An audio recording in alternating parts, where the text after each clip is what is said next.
1. Manakah dari pernyataan berikut yang tidak benar mengenai hubungan antara buku audit dan kertas kerja audit?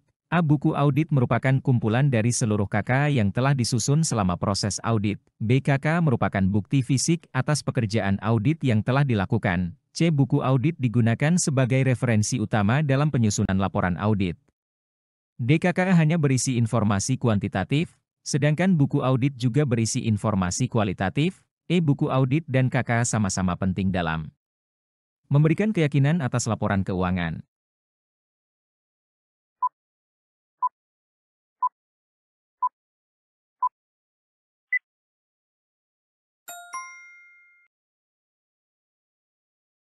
KK tidak hanya berisi informasi kuantitatif, tetapi juga informasi kualitatif seperti hasil observasi, wawancara, dan penilaian auditor. Baik buku audit maupun KK dapat berisi kedua jenis informasi ini.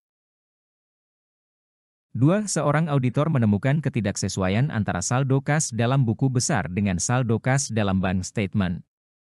Tindakan yang paling tepat dilakukan auditor selanjutnya adalah A. Melaporkan ketidaksesuaian tersebut langsung kepada manajemen. B. Mengabaikan ketidaksesuaian tersebut jika nilainya tidak material. C. Melakukan prosedur audit tambahan untuk mengidentifikasi penyebab ketidaksesuaian. D. Meminta klien untuk segera memperbaiki kesalahan dalam pencatatan kas.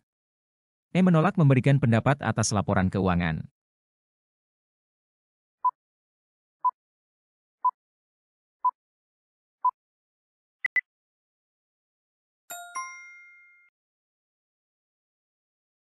Sebagai seorang auditor, tugas utama adalah mencari bukti yang cukup dan tepat untuk mendukung pendapat atas laporan keuangan. Oleh karena itu, langkah yang paling tepat adalah melakukan prosedur audit tambahan untuk mengidentifikasi penyebab ketidaksesuaian tersebut dan memperoleh bukti yang cukup. 3. Manakah dari berikut ini yang tidak termasuk dalam tujuan penyusunan KK? A. Mendokumentasikan prosedur audit yang telah dilakukan. B. Menyediakan bukti audit yang cukup dan tepat. C. Memudahkan dalam melakukan review atas pekerjaan audit. D. Meningkatkan efisiensi proses audit. E. Menyembunyikan kesalahan yang dilakukan oleh auditor.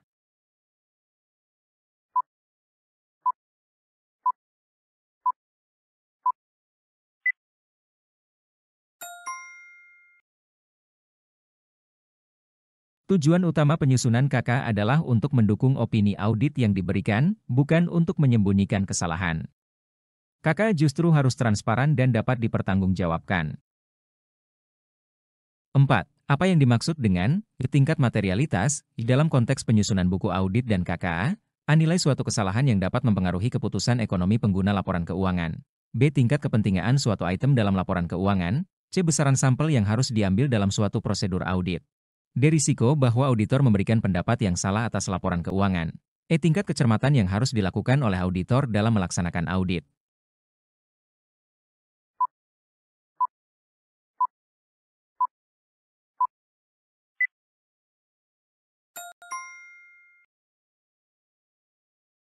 Tingkat materialitas adalah konsep penting dalam audit, yang menentukan seberapa besar pengaruh suatu kesalahan atau ketidaksesuaian terhadap keputusan ekonomi pengguna laporan keuangan.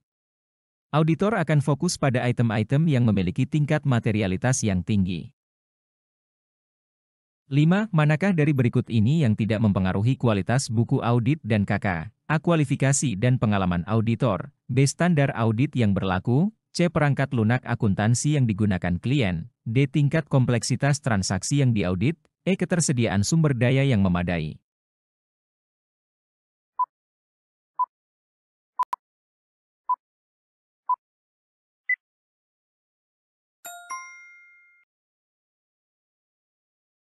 Perangkat lunak akuntansi yang digunakan klien memang dapat mempengaruhi efisiensi proses audit, tetapi tidak secara langsung mempengaruhi kualitas buku audit dan KK. Kualitas buku audit dan KK lebih dipengaruhi oleh faktor-faktor manusia dan prosedur audit yang diterapkan.